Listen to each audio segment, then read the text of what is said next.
Hello and welcome to Good Intentions. Yeah, that's it. Yeah, That's our intro. Or that's is it. it? Yep, that's it. What do you do to get your mic so echoey? It's just got a weird setting on it where it can adjust to get more echoey. Okay. Just I don't know, Chinese mic. Fuck knows. Anyway, I'll stop feeling up the mic. About? Let's start this Good Intentions podcast. Yeah, so fuck it. Let's open up about I don't know, where should we start with these crypto guys or fresh and fit? I think what do we feel most passionate about? Right? What do we feel like is really, who is out there that's actually got bad intentions or trying to do some damage? I don't think I don't know. It's kind of like people who mislead in it. So should we just start with Gary V? Let's start with an obvious big character. So like he charges people 50 grand to come down to his 50, was it 50 grand, is it, or 15? I can't remember, but he gets they get 15 minutes with him, and then essentially they share their thing or idea. There's that guy online who's famous for talking about, oh, Gary V said he can get a hookup of Netflix or something like that. And then he's like, oh yeah, I know some Netflix people will produce some shit. And then he never even got back to him about it. Yeah, he just said that. He just said that. It's like, hey bro, I really love what you're doing. I have contacts in Netflix and I'm going to sort you out. I'm going to help you out. You're doing something amazing here. Yeah. Make some more content. Even on when I'm just browsing those stupid YouTube shorts, they have this fucking thing, which is like Gary Vee will always just show up as some weird motivational advice. And he'll say like, what does he say? He said people doubted the internet before it was a thing, but that's what people are doing about NFTs. So he's comparing the internet as a whole to how people view NFTs now. So people view NFTs like, oh, it's not a big deal. Who cares about it? And he's comparing that to how people viewed the internet in like 1997 or whatever period it was. Yeah, I mean, I don't know if you know much about NFTs, by the way, if you want to know a little bit more. Don't know shit about them, yeah. There's the stupid side of NFTs, which is like really expensive monkey cartoons, right? Sold for like millions or hundreds of thousands of dollars, right? So art NFTs. Yeah. And then there's NFTs which are actually useful. Yeah. So like tickets, it could be verified memorabilia, posters, things like that, right? So yeah, if he's talking about his monkey art stuff being like the thing that people are doubting, then he's being stupid. But if he's talking about the other side of NFTs, so do you think NFTs as a whole are going to be like the next internet? No. Internet 2.0. No. I kind of think what's happened with the internet as well is it's sort of shrunk down into social media crap. So like, actually, if you think about when the internet was new, it had complete potential to be anything, so obviously they did the basics like email, playing little games online, chat rooms, that kind of stuff. But now when people think of the internet, it's literally just YouTube, Google, Facebook, Twitter, TikTok, whatever. It's like, it's not even that vast potential of communication and interaction, and you know what I mean. And I guess you could argue that 5G and that kind of shit, they're trying to push as though, oh, now we can do maybe augmented VR internet where you're in the middle of nowhere and you can connect to it and chat to your mates across the world without lagging. But I don't even think I think that's a lie as well, to be honest. Apart from 5G being questionable health-wise, there's also the bullshit of, is it even fast? Is it even stable like they promised it would be, Yeah, it's not. Because I was abroad and I couldn't get any 5G. And apparently it was 5G. So, a guy on YouTube who like compares it and found that 4G is faster. Yeah. He said that 5G claims to be faster, but it always drops out. You just go slightly far away from the signal, and it drops out. Yeah, when I was in the US, I couldn't really tap into 5G properly unless I was in the town center. Yeah. So it's like it was kind of useless. And yeah, I don't know. In terms of internet, like if you want to go on the whole Gary Vee thing, he's talking about NFTs being the next thing. I think it's another component to the internet. Another component with where people can another tool that people can use essentially, just like the blockchain technology with cryptos is another thing that I think is going to be bigger and bigger and bigger. Yeah. But I was going to share screen, but I'm not that, this is just us, we aren't that set up. I could have probably had these all on tabs, I guess, but what do you make of this guy? This guy. Who the fuck is this guy? Kind of looks like you, actually. I don't know. Like, so it looks like you in year 7. I don't know how to pronounce his name. Is it Iman Gadzhi or something, right? It said on my thing as well, Samuel Leeds viewers also watch this channel. He keeps sending me his shit. Yeah, I think he's called Iman Gadzhi or Gadzhi. So what I don't get about this guy, right? There's a few things I don't get. By the way, I could be completely wrong in my assumption. Obviously, maybe we're a bit pissed off at all these self-improvement guys because it just feels like the same shit. But all these fucking fake gurus piss me off. Gary content, bro. Did Gary Vee go and buy his own course to become as good as he is? No, he just ended up opening up a business and so that's our big hypocrisy with it, is that what they do is say this is how you get rich. So let's take Andrew Tate, for example, before we get to this dude. Andrew Tate became rich from, first of all, being good at something particular, like a skill like kickboxing, right? And then from the kickboxing, he used that money. I might be like blurring timeline wise, but like as far as I'm aware, he used that money to start like a webcam business with his brother who worked like a sales job. So they kind of pull their money together. I could be wrong, but pull their money together. This webcam business. So it's like porn. It's like the original Live Jasmine or whatever the hell that shit's called. Before OnlyFans, before all of this, like just webcam girls. And then after they made decent money from that, they decided to buy, I think, properties and casinos, and obviously make good money from that. Now he's selling a course, Hustlers University, Hustlers, that is if you copyright, if you affiliate marketing, if you some shit trading advice or whatever it is, which isn't what they don't do that shit. So the problem with that and why it doesn't have good intentions is because man, that's not how they made their money. And there's, even with say Samuel Leeds, who I rate this guy, I really like him, but he sells, his whole thing is courses, right? And that's where he's making a lot of his money. But on those courses, he's saying rent to rent, the easiest way. But I think he started in rent to rent. He's not making his millions from rent to rent. It's probably providing him a bit of an income, but rent to rent, I don't think is going to make you the multi-millionaire that Samuel Leeds is. He does property development. He does other shit, man. He's got a YouTube channel. If you do the math, right? I agree with you. So if you do the math and you're doing rent to rents, and you're doing one at rent to rent, it's making you £200 or $200 or whatever, right, a month. How many of those do you need to do to earn £1 million a year or 500,000 a year, or to make £1 million over the course of your lifetime? You probably need about 20,000. You need about 10,000, right? Let's say 10,000, right? So you're making 300K a month. How are you going to manage 10,000 rent to rent properties?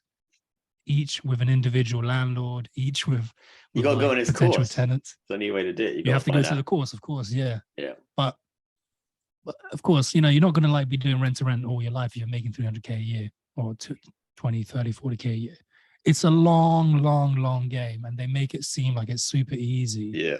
And it's like, but I think you do this. Yeah. Samuel Leeds has good intentions. Huh? I said, I think Samuel Leeds has good intentions. It's just that, I mean, it's kind of like a chicken and egg weird situation of like, for him to tell people about it, he needs a course, and he's not stupid, so he's going to make money from his course. He's going to charge a lot. He's going to say it's valuable information you can only get from him. He's kind of selling you on him more than rent to rents or whatever. I think those just intrigue people, get them interested, and then they go, oh, I don't really know what I'm doing. Maybe they fuck up by themselves, and then he brings them on their course. But this other guy, the one I showed you earlier, he was like on, I don't know, it's like a podcast, something. I think I could maybe mix up with someone else, but he was talking about he made loads of money on crypto, and then he was like not living like a baller, then decided to get a Lamborghini or whatever, and decided to like live like he's got loads of money because he made lots of money from Bitcoin or some shit. And he also he was trying, I think he was giving advice about how to set up a lifestyle in Bali. And I was like, okay, all right, one of these, yeah.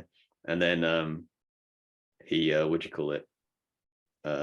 Yeah, there was that, and then he was giving like dating advice about how to be valuable to women and stuff. And it's just this generic everything the algorithm wants he's talking about.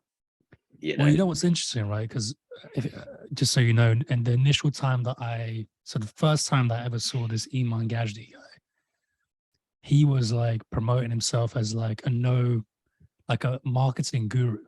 Okay, yeah. So now he's saying he's made a lot of money on crypto, which I don't get. So he was like, oh, I'm marketing this and that, whatever, right? And he was saying, you might be right. Yeah, I think he, in this podcast after this, he mentioned something about that as well, for like how he made his millions. Like, he made his first whatever money selling marketing services to people. And he's like saying that he was doing this when he was like 18, 20, whatever, right? Fair enough, maybe he did do that. The issue with him is that I think he's not making his money doing that. I've never even heard of his agency. Yeah. Why doesn't he say what the agency's name is? Then he makes up some other crap about saying he's doing a lot of like e-com as well. Yeah. Again, another bandwagon, right? So it was, oh, if you want to make money, just go into marketing because it's easy. You can run Google ads and you can do this, this, and this, right? It's super easy to do this. So you get a lot of people going into it, wasting their time when they're not pros, when they're not experts, they're not willing to put in the work and the effort that it requires. And then they buy these courses from Ty Lopez, or they buy their course from Iman Gadzhi or blah, blah, blah, whoever the fuck it is, right? And then they try it, it doesn't work. And then the next big thing is e-com, right? And the same guys, Ty Lopez will sell you the course on e-com. So Ty Lopez sets himself up as the expert on all these completely different fields just because he's tuning into the algorithm, what people want easy money for. Yeah. Like, so it's like, oh, you want to make money just sitting at home doing nothing. Well, here's how you make it. Oh, you want to make money easy. Oh, here's how you do it. Just run a marketing. Even Robert Kiyosaki, right? Who's, again, like, none of these people are like not millionaires or billionaires, whatever they are. Like, they're very good at what they do. However, I think it's Robert Kiyosaki and another guy, like they always do the copy and paste way to make money, which is like, oh, be a copywriter, do this, you can make some extra cash on the side. And I'm like, this isn't how they made their money, man. This is like generic shit which makes money online, which isn't even that much. Like, we tried the drop shipping, and more like drop shitting. That shit was shit was like fucking, what was it? Yeah, it was like there was some guy, I think I saw like all these shorts, YouTube shorts, TikToks, whatever they are, saying, oh yeah, man, I make 50 grand a month from drop shipping, whatever. But he looks like a student. He looks like he lives at his parents' place or whatever.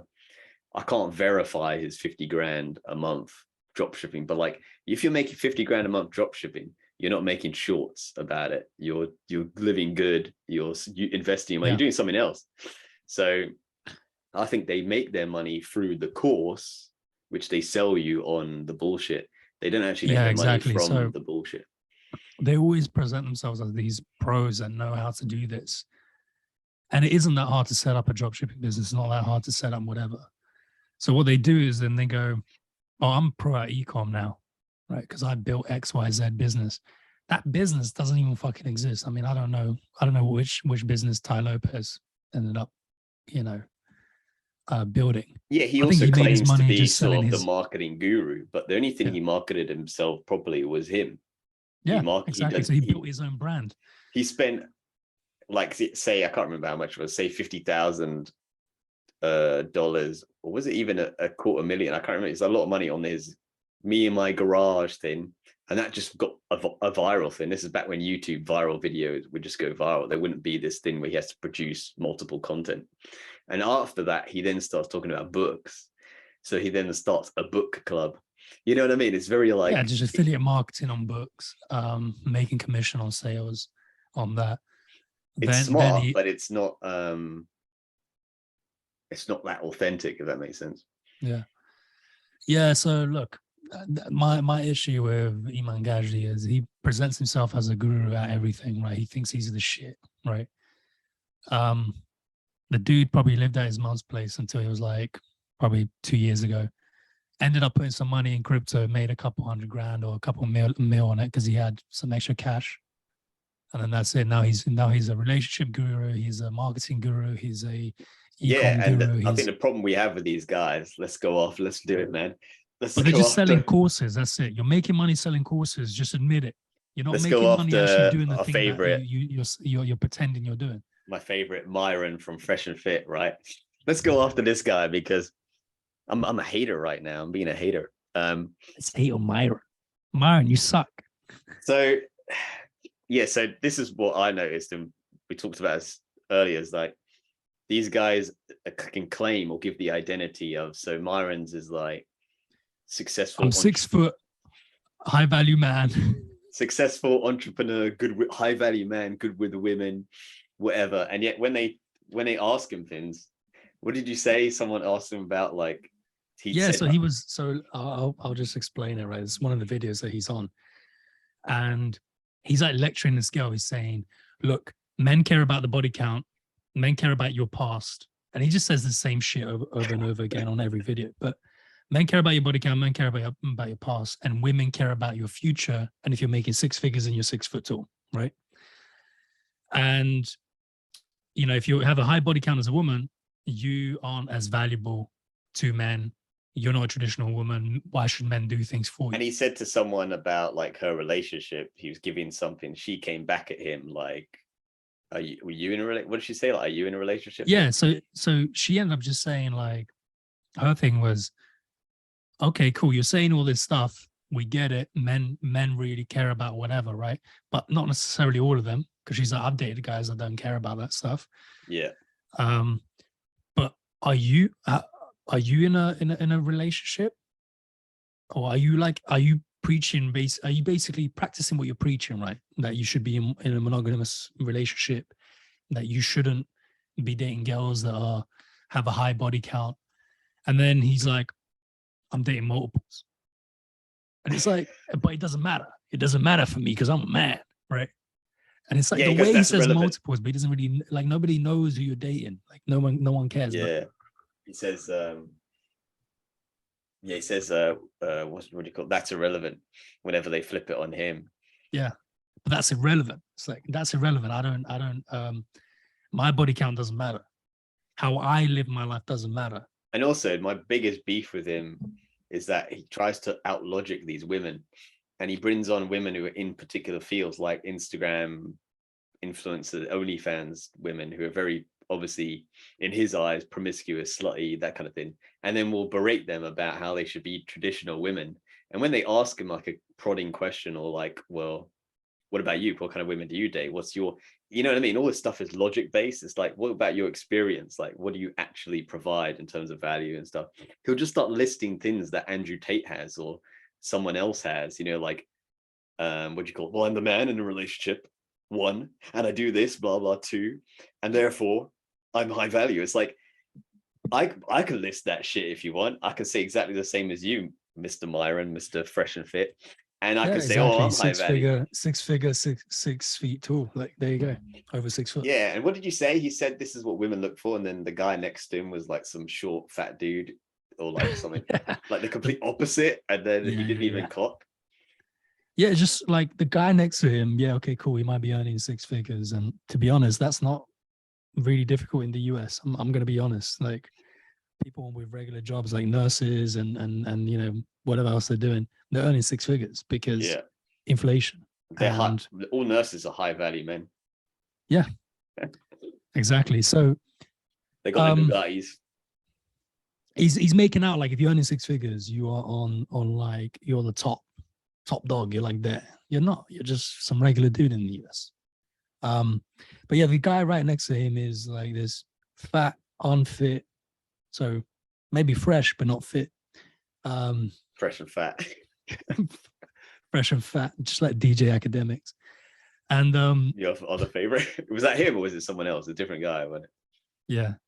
So yeah, you know, I don't know. Like he just talks a lot of shit, and he just says the same thing over and over again. So his strategy is bring a lot of like girls that are promiscuous or are online, right, promoting promiscuity because they might have a OnlyFans or they work in the adult industry, so either a stripper or a porn star, or they you know, they just have like an Instagram where they just show off their ass, right?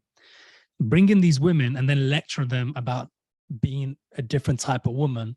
And he that's what uses men the want. same arguing points every time. So he's essentially got this tried formula of how many guys you got, what's your body count, whatever, gets them to confess it, and then goes, you see, that's why you're not high value. It's like, and then he'll be like, what was your previous relationship? Did it last? Most previous relationships, if it's previous, they didn't last. But he'll be like, oh, it didn't last. There you go. There's a proof. And then they're like, they're taken back by it. And obviously they're not like great debaters or anything. Maybe masturbators, aren't they? But like, they haven't been practicing this pitch over and over again like he has. Like he's got all the little facts in. And if they ask him, it's irrelevant, or you know, like, but I'm a man, I can do that. And I don't even know if he does any of this shit he talks about. I kind of feel that it's all a show or an image with him, you know? Yeah, it's like, if you're going to talk about that topic over and over again, why bring women that are the opposite of that? Are you just doing it for clickbait? Why doesn't he bring on all his multiples? He's got these multiple girlfriends, apparently. Bring his multiple girlfriends and say, and have an hey, open are you discussion. Comfortable with me sleeping with multiple women as I'm seeing you? And let's see what those women say, because I don't think they would be. And apparently some women try and expose him by saying he's on these apps where women are looking for sugar daddies, and he's on it. He's on these apps pretending to be a sugar daddy, and they say, but you're not a sugar daddy, so why are you on these apps? And he goes, oh, that's the best place to meet women. Dude, what kind of women are you going to meet on those apps? They're not going to be like take to your mum wifey material, you know what I mean? They're going to be women who are going to use you for your money and stuff. But he'll feel like a high value man if he pretends to be rich or something. Yeah. So I think his issue is he surrounds himself with these types of women and then complains about these types of women. But if you really don't want to be with somebody like that, you want a traditional woman, right? I think about 40% of women are like that. Yeah. I think there's plenty of girls that are religious. They want to be at home. They want to be providing that comfort and support for their man. They want to have children and be a homemaker, not focus on a career. There's plenty of women like that. But if you're going to go around saying that the only reason you're valuable is because of your money, and you start flaunting your money like on sugar daddy websites or whatever, then you're only going to attract women that care about your money and that are probably going to have other guys interested in them that have money, right? Create a superficial bubble of your dating life, and then you're complaining about it, berating women who are a part of it, and he's literally in it. It's like his thing. Yeah. So basically, practice what you preach, dude.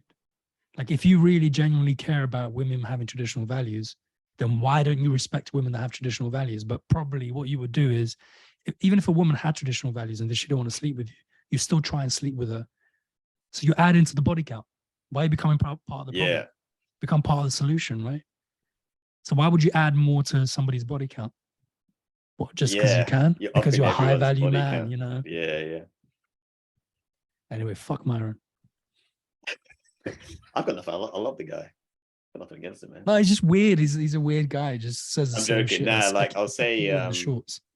Like what? What's that? I said he's just a weird guy. He says the same stuff. Oh, like keep seeing it in YouTube shorts. Yeah, like keeps popping up. And then I think my other thing I mentioned is that, let's say he's got this amazing game, right? And we're doubting him, and he's like amazing, picking up women left, right, and center. How come when there's videos or vlogs of him, he's just in a corner on his phone? He's at a club, like on his phone, like There's a video of him and It's Sneeko. probably on the sugar daddy websites. Yeah, exactly. Like He's not even probably in on the real. sugar daddy website. He's like, there's plenty of women here, right? But why are you on the app? Because on the app, you're valuable. How old right? is the guy, do you think? Do you think he's like our age or younger? He's probably our age. I'm not gonna lie. He's probably in his 30s. He looks our age, but he acts like he's in his early 20s. He acts like Yeah, he's been brought up on these apps. Like he doesn't act like a guy who used to have no internet and go out and chat. And, you know. Yeah, because like you said, if he's on his phone, you're surrounded by women, supposedly high value women, because you only go to high value places where your money counts, right? Yeah. You go to these places, there might be gorgeous women there. Why are you on your fucking app, dude? Go and talk to them. But you have no game. Your game is Logic. Make a woman feel like she's not a traditional woman. Make her feel like shit. So the 14-year-olds in the comments go, oh, he's right, man. This girl in my Shaniqua in my school, right? She's got a body count of like hundreds. She's probably like got a body count of 3 or something. Yeah. Appealing to little kids. So what he's doing is he's basically bringing these attractive girls, or a lot of girls, trying to appeal to young guys, right? Who are probably insecure, have been cheated on, and girls don't want them. And then he's saying, this is how you get girls with a high value man, 6-figure, grow a few inches, right? If you're under 6 foot tall. And then also that whole thing is bullshit, man, because like we know it. We've seen plenty of like ogre looking dudes who are like short, ugly, got nothing going on, just like, you know, bellies, whatever in it. And they're just they'll have someone, not like the top range of women, whatever that even means, but like they'll have someone who likes them, respects them, just because they're more of a man than say Mr. Myron and his little echo chamber. Yeah, exactly. Exactly. I don't know. I find it a bit weird. I find that whole podcast very, very weird because the way it's set up. I feel like we could do that. Literally, we could easily do that, but something inside of us will say, allow it, man. This is fucked up shit. What were question you is, doing? Myron, does he have good intentions or bad intentions? Let's I'm gonna he's got go with I don't know about bad, but bad he's got intentions. He's got shitty intentions. He's the Shitty type intentions. of guy that's trying to shit on people because they've lived a certain lifestyle. But then why invite them to your your like podcast? In our internet world, it's about the identity, right? So you've got like there's a trans identity, gay identity. I'm a man, I'm a woman, even though I've got a dick or a vagina. Well, and then you've also got the identity of I'm a high value man, but you're not really a high value man. In fact, I think there's a woman who did this date thing with Andrew Tate. She's like from England, and she was like did this date video thing. She dates all these random UK celebs. I say it like this because like they're not really celebs, you know. Like I know half of them, so I'm not a celeb. I think she's called Cheyenne something. That's it, Cheyenne. So Cheyenne obviously went to Pimlico. No, I'm joking. I can tell. Cheyenne probably went to South London, some school south. Cheyenne's from South London. I don't think she's not like, oh babe, she's not like a northerner. Oh, we've got 10 minutes left. All right, so let me hammer this point. So yeah, she says I think you should hammer Cheyenne. I don't even know. Maybe she used to be my type, you know, but these days I'll be like, you know. But anyway, Cheyenne, right, yeah, I'm available. Yeah. So anyway, Cheyenne was saying, oh, you trolls in the comments, yeah, saying that you can do what Andrew Tate does, but Andrew Tate's a high value man. You're just boys in the comments. She's like kind of degrading the people who are going, yeah, bitch, your body count, you know. And she's got a point because those are all just random, you know, what people call incels. The term's a bit stupid anyway, but like they're just guys who were like 16, 14, whatever. Say, yeah, but you've got a body count, blah, blah. Like, I can do better than you, or I can get whatever. But it's not about saying it. It's about actually going out there and having something, creating something. And even the fact of the whole idea of getting something, it's like the internet way. Like people think of life as like a game, or I just got to get this, got to get the 10, got to get the fresh and fit merchandise. I don't know. But like, there's nothing real about it. It feels so disingenuous. So she's got a point. She's saying these guys in the comments kind of saying saying, oh, I could be like Andrew Tate. Can't, unless they are Andrew Tate. And then even then I'd argue that shots fired, but like Andrew Tate's women, you know, like, I don't know, man. I don't want to be a dickhead, but I'm just saying that in a Brandon Bar in fucking Yates or Tiger, whatever the hell I can't remember these places called. We've seen the same women. Yeah, like, and if that was my epitome of being a high value man, was those echelon of women, then man, I'm not that high value in my opinion. I just think that's Andrew Tate's type. He likes them, Romanians, whatever, Eastern Europeans. He's comfortable with them. He's not into the girls who are going to challenge him, be a bit more feisty, be a bit more like him. He wants someone very like ultra submissive, and he wants complete control, and he wants complete validation, which I'm not saying it's good or bad, but I'm just saying that's not, he acts like what he's got in his life has attracted the best of the best, but I don't really believe that. Yeah, I mean, he's successful financially, and we'll give him that, right? He's done well in that.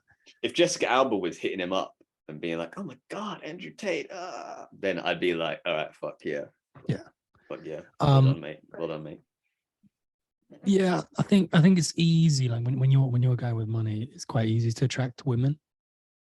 But you're mostly attracting women that have done some Botox to their face, walking around with duck lips, right?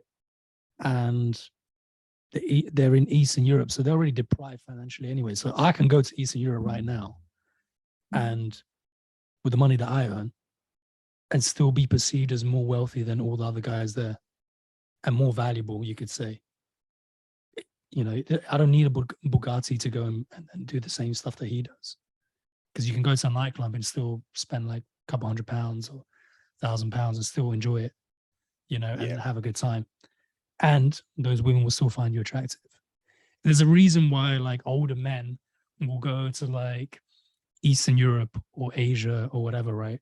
Yeah. To go and find wives, because they know that these women are deprived. It's a trade-off. They come from a less fortunate country, not as rich or whatever you want to say, like the Western developed countries, but like, so there's like a trade-off of like, okay, maybe you can get me a visa, maybe you can marry me, maybe I can have a new life, I don't have to work a shitty job.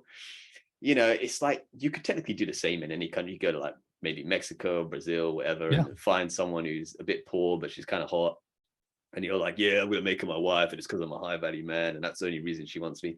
But actually she'd want pretty much anyone from like, you know, not saying she's got no standards, but I'm just saying what she's used to there is like maybe some kind of poverty or whatever. So when this random dude shows up who could just be middle class, she sees him in that big light. And you know, yeah, it's all fake, man.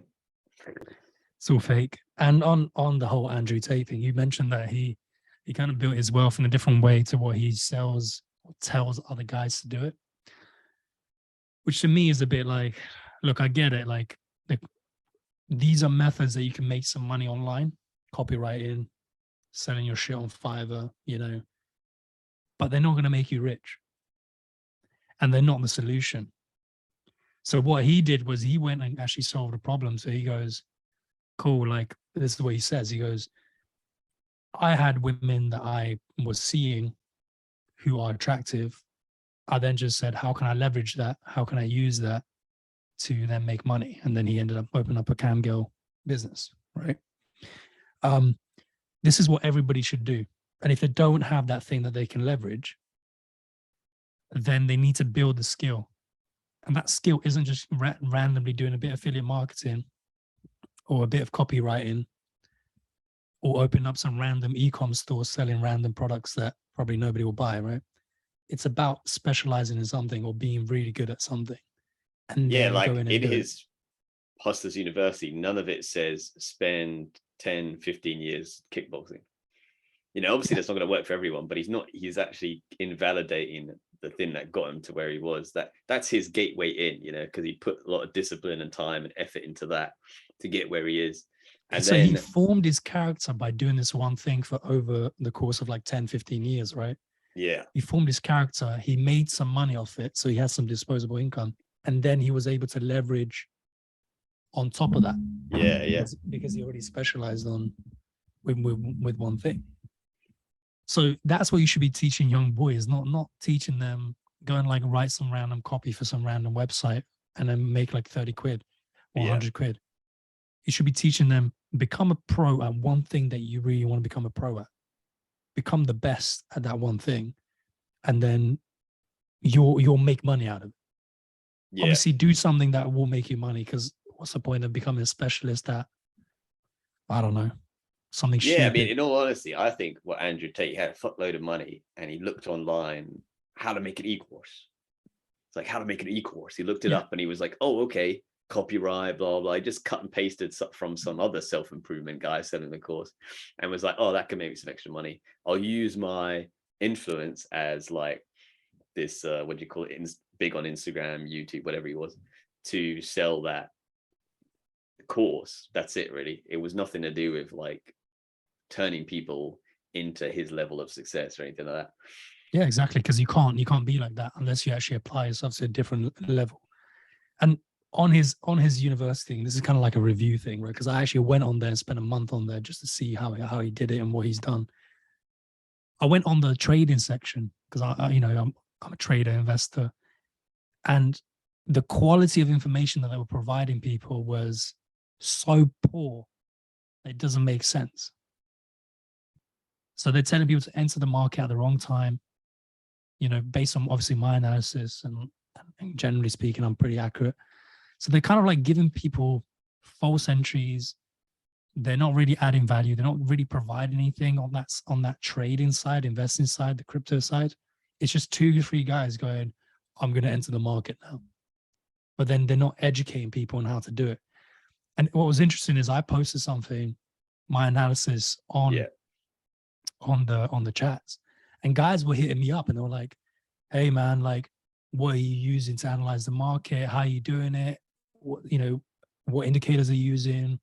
Why do you think it'll still go down? Blah, blah, blah. And then I'm having to actually go and spend time replying to these guys because I want to help them out, right? They're like 18, 20-year-old guys.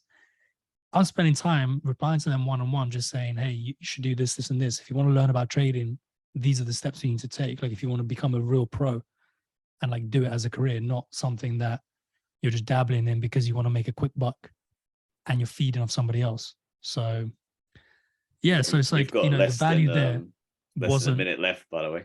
I know, yeah. So the value there wasn't like at that top level that it should be for something like that. But I guess, you get what you pay for when you're paying like 50 quid a month.